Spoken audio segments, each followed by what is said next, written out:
It's one of the largest insurance firms in the nation. Yet, as a mutual firm owned by the policyholders, its leader must work directly for their customers. Frederick J. Sievert, president of New York Life Insurance, is this week's Leader on Leadership. Leadership is courage. Knowing when to ask for help is critical when you're in a leadership position. It's getting the best out of people. That's the essence of leadership. Leaders on Leadership is made possible in part by the Wayne State School of Business Administration and from viewers like you.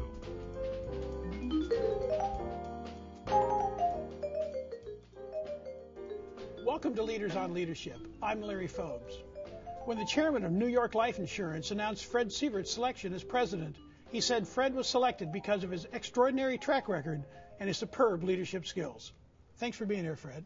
Thank you, Larry. My pleasure. You've talked elsewhere about learning early leadership skills from your musician father, about the idea of learning theory and practicing to get it right. Can you tell us about that? Yeah, my dad followed his passions, and one of them was music, and in particular playing the trumpet. And as I was growing up as a kid, one of the things was remarkable to me is I never really heard him play a complete song. He spent all his time practicing the scales over and over and over again, and felt that if he knew the scales, he could play any song. And I think it says something about paying attention to detail, understanding fundamentals. As you move on to pulling all that together in a more comprehensive way. When you're pulling it together in the role of president of a major company, some leaders seem to emphasize the strategy of the job a lot. Some leaders seem to emphasize the implementation. How do you strike that balance? Well, it is a balance, and my own background is analytical, actuarial, financial, so if anything, I was more focused on implementation than strategy, but it became clear to me if you're going to really advance your organization and achieve competitive advantage and grow in the marketplace, you have to have effective strategies that in effect allow you to execute your vision, your mission, and pursue your vision. Well, then how do you then go on to make sure they get implemented properly? Well, I even as the president of a huge organization, I put a lot of time and energy into tracking mechanisms, monitoring, watching what's happening among my subordinates, and letting them know that you're watching. It's very important that they understand that someone superior to them is paying close attention to execution of those details. And both myself and the chairman of our company spend a lot of time watching delivery dates and holding people accountable and responsible for producing the results that we've laid out for the year and for the long term. Now, after you grew up in Michigan, you went off to Amherst and did a degree in mathematics. Yes. Then back to Michigan and teaching and coaching in junior high school. Yes. Did you like that work? I loved it, but it was in the early 70s when there was a glut of teachers. And every year I was pink-slipped and told, they didn't know if I was going to be working that fall. So even though I loved it and I loved coaching in particular, I felt there was no security in the job and decided I'd, utilize my math skills in another way. And that was? The actuarial profession. I determined that there was this challenge out there, passing all the actuarial exams, becoming an actuary, and I thought I had the skills to do that, and that was my initial movement away from teaching back after I had taught for 6 or 7 years. So you came to Wayne State and did your master's in statistics. I did. And then went off to Boston, to John Hancock, to be an intern actuary. Yes. Was it difficult psychologically to become an intern again after having worked professionally for 6 years? Yeah, it was somewhat difficult to be, age 29 and suddenly starting a new career as an intern. But one had to do that to gain the actuarial credential. There really weren't any academic programs in the country where you could, get the on-the-job experience at the same time pass this series of very difficult examinations. And I wanted to find a large corporation that would allow me the luxury of studying on the job, getting some on-the-job experience, and passing those exams quickly. But then once you passed them, you decided to go to Maccabees Insurance, which is a much smaller firm. Much smaller firm. Why the change? I wanted to get a broader view of the way business operates, and I really felt that a small company, not only could I use my actuarial skills, but I could get exposure to all aspects of the business, and that's exactly what happened. You know, I not only was doing actuarial work and producing products and analyzing mortality tables and all of that, but I also was getting exposed to the sales and marketing aspects of the business and the finance function and many other functions within the organization because it was relatively small. Why is that so important for emerging leaders to get the bigger picture? You know, so many top executives now in large companies in the United States came up through a single discipline, a single function. You know, the investment person was always in the investment department. The marketing person was always in the marketing department. And I thought if you're really going to rise to the top of the organization, and if you have those aspirations, you need exposure to all aspects of the business. And it really seemed to me that the best way to do that and accomplish that was through a smaller organization. When we give advice to students, and we often counsel to do the same sort of thing, they're always a bit unsure on if you're an entry-level or emerging leader with a fairly tightly prescribed job, how do you position yourself so you can start learning about the rest of the company? Well, I think I want to tell you a story about my daughter, Dina. Because my daughter, Dina, was a French major at Calvin College here in Michigan in Grand Rapids. And she came out of school and this was just a couple of years ago, jobs were tight. She ended up getting a job effectively in the mailroom. And she came to me and she said, Dad, I can't survive on the salary I'm making in the mailroom. Give me some advice on what I can do to advance in this organization. And it's pertinent to your question because I gave her 3 tips. I said, number 1, Dina, demonstrate your commitment to this organization by coming to work early and leaving late. Demonstrate that commitment. Secondly, when you interact with people in the company, and this is really the answer to your question, when you interact with people in the company, lunch, breaks, social events, don't talk about the latest reality TV show. Talk about what they do in the company, how they fit into the bigger organization, what contribution they're making to achieving the vision of that organization, and also offer up your assistance to help them. This is somebody in the mailroom getting an exposure to the whole company. I think it's good advice for many students. But the third piece of advice was the most important, which is I said to her, Dina, find somebody in the finance department. If you're going to become a leader in this organization and you're going to advance in the organization, you have to develop a profit and loss mentality.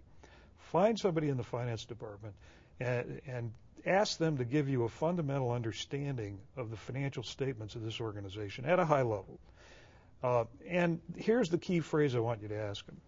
Ask them what drives the profitability of this business. Now, I told her, you're going to shock the management team. They're going to say, there's this girl down in the mailroom who's a French major who's asking me what drives profitability of this business. Well, over the subsequent 4 years, she had 3 or 4 promotions, and now is a brand manager for one of the brands at that company. So it was good advice, and I think it's good advice for anyone in your audience to follow.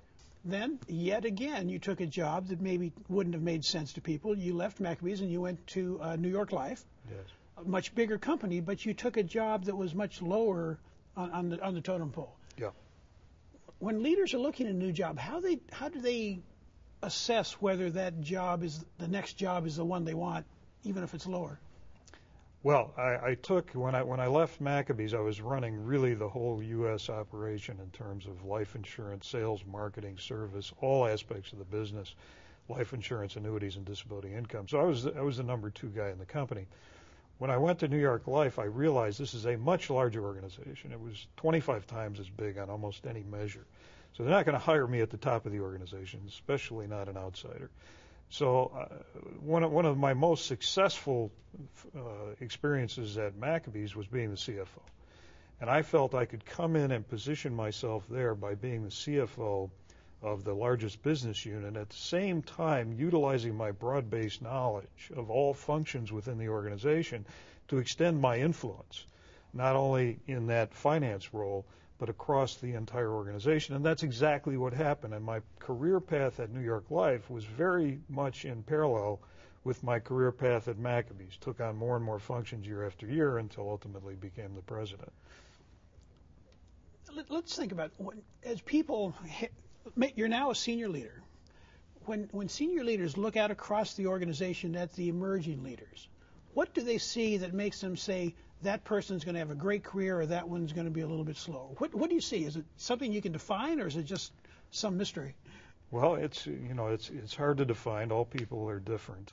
I think there are a number of traits and attributes that are important. A bias toward action, ability to get things done, ability to execute. As I was saying earlier, monitor, track results, hold people accountable and responsible for getting those results. You see that. A recognition among people, among leaders, that the most important aspect of any business is its people. You have to hire good people. You have to nurture those people and develop those people. And you have to manage them appropriately. My own management style is a very adaptive one, very adaptive. Well, I have many, many direct reports, and each one of them is different. Some need to be managed daily, maybe even hourly. Some you let them go for a month, and they're going to succeed well beyond your expectations if you just don't interfere. But my theory has always been not to be intimidated by genius, but give it an environment in which to flourish. And that's how I try to manage each person. I hire great people, smart people with good judgment, and manage them in a way that allows them to flourish and be nurtured and developed in their careers. The company is organized as a mutual firm. Yes. Tell us what is a mutual firm, and tell us how that impacts your leadership perspective compared to a private company. Right. Of the 1,000 insurance companies in the United States, now about 50 of them remain mutuals. Many demutualized and became stock companies. A mutual company, in effect, is owned by its policyholders and not by shareholders. So we have the advantage, really, of operating the company and managing the company in the best long-term interest of the policyholders. We don't have to worry as much, although I think we have a strong financial company, we don't have to worry as much about the analyst, about next month's quarterly earnings, about what kind of stockholder dividends we're going to pay, about deploying all of our capital effectively. I think we do, but we don't have to deploy it all effectively. We're more interested in maintaining a strong capital base so that in the future we can meet that imperative of paying our claims when we're needed to pay those claims. With in the face potentially of some pretty big risks in the insurance business, a pandemic, the avian flu, war, terrorism, you name it. There's a real risk. AIDS was a significant risk for us a few years ago. We need to be there to pay those claims, and that the mutuality of the company allows us to do that because we don't have to be so focused on short-term results. We can focus on the long term, and it's a long-term business. You've talked about this culture inside the company. It's very, very strong. You're now busily expanding globally. Yes. Are you able to take this same corporate culture and use it in 20 or 30 different national cultures around the world? That's a great question. What we decided to do was to export our core competencies. We were growing in the U.S. at about triple the market growth rate for a decade. And we decided that we have these great core competencies, agency skills and part of our culture, agency development skills, product skills, underwriting, investment, tremendous core competencies that we can export overseas. And we have done that. Now, I can't say we've inculcated the culture everywhere, but we've exported those core competencies in a very effective way in the countries we've chosen to do business. Now, with all this going on, let's talk a little bit about family life, professional life balance. Because with all this going on, you've got to be really busy. Yeah, I'm busy. You've talked about that there's an event that happens every year with you and each of your children. Yes. Tell us about how that happened, what the event is, and does it make you a better leader? Yes. I have 5 children, 3 adopted daughters, 2 Koreans, 1 special needs child. And then along came the miracle of Zachary, who's now 20 years old, and a year later the miracle of Corey, who's now 19 years old. So we have 2 natural-born boys. With my busy schedule and work responsibilities, I've developed coping techniques. And one of the coping techniques is every year I take each one of my children on a trip alone with me. That can be short, a weekend, a couple of days, alone with me every year. So it's 5 trips a year. I've been doing it for 23 years. It's a tremendous bonding experience, and it makes me a better corporate leader, and I'll tell you why. My legacy to New York Life will be about family values, because I talk about these trips all the time. Every agent meeting, and I probably do 24 of them a year, many times very large audiences, 4,000 or 5,000 agents. I tell them what I just told you. Hundreds of them have adopted the same practice and told me it's a wonderful bonding experience with their own children. Thanks for being here, Fred. Thank you. My pleasure. We're going to take a quick break, but when we return, Fred Sievert will take some questions from our students from Wayne State University's School of Business Administration. That's coming up on Leaders on Leadership.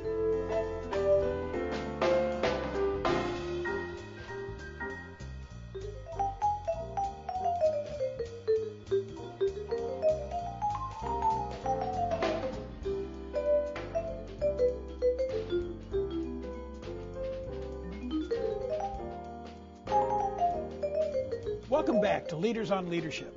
Joining us today is Fred Sievert, President of New York Life Insurance, and he's ready to take some questions from our students from Wayne State University's School of Business Administration. Your question, please. Hi, my name is Vijay, and I'm a student at Wayne State. My question to you is, are leaders meant to be role models for upcoming entrepreneurs, or be focused individuals trying to achieve their personal goals? There's no question in my mind that it's the former rather than the latter, that you must be a role model for those in your organization. You have to, walk the talk and live the values of the company and do what you say you're going to do and stand by that. Personal achievement and, personal wealth and gain is almost immaterial relative to what you can do for the organization by being a role model for those individuals coming up through the organization so that can be carried on indefinitely. How do you set yourself up to be an effective role model when you're all those thousands of employees in all those countries? Well, it's those 24 opportunities that I get a year to speak to large groups of agents and employees. It's more than 24 when I count the employees, where I'm speaking almost every week. But it's during those times when we talk a lot about the company's values, which are financial strength, integrity, and humanity.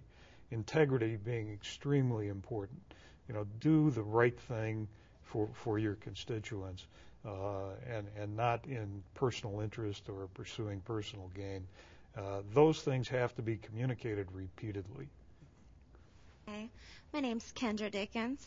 I'm a senior now at Wayne State. And I'd like to ask, what are some of the greatest challenges you face running such a successful corporation?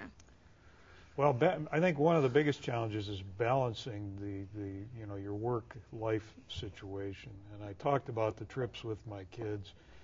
The other thing that I do, these coping techniques that I've talked about, I get up. Fortunately, I'm one of these people who can get by on about 5 hours sleep a night. So I've got extra hours that many other people don't have. But I get up very early in the morning. I work out every morning. I read the Bible. I pray. So before I leave for work at 6:30, I've already accomplished a great deal. I also send emails to my kids. I didn't mention that before.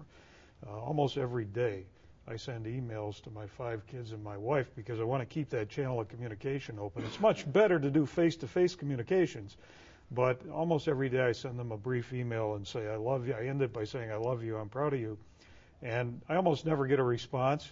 Unless I say, please acknowledge receipt of this email, in which case I get 2 words back, got it. But, I know when I stop doing it, they come to me and say, Dad, is something wrong? I didn't get those emails. But big challenge is balancing one's work and life experience. From a business standpoint, I'll just add one more thing, but I could list 10 things. The biggest challenge we face in our business is the rapid pace of regulatory and legislative change. It's remarkable what's happened during the course of my career. It used to be nothing transpired. We'd have years to react to crazy proposals coming out of the legislator or the regulatory bodies. Now we get surprised sometimes at the 11th hour with no time to react with crazy proposals. And I think that's one of the most difficult challenges we face. And as a result, we interact a lot with top legislators, with the presidential candidates, with the President of the United States, with committee chair people in Congress and in the Senate, because we have to get our message through almost in advance because we don't know what's going to hit us next.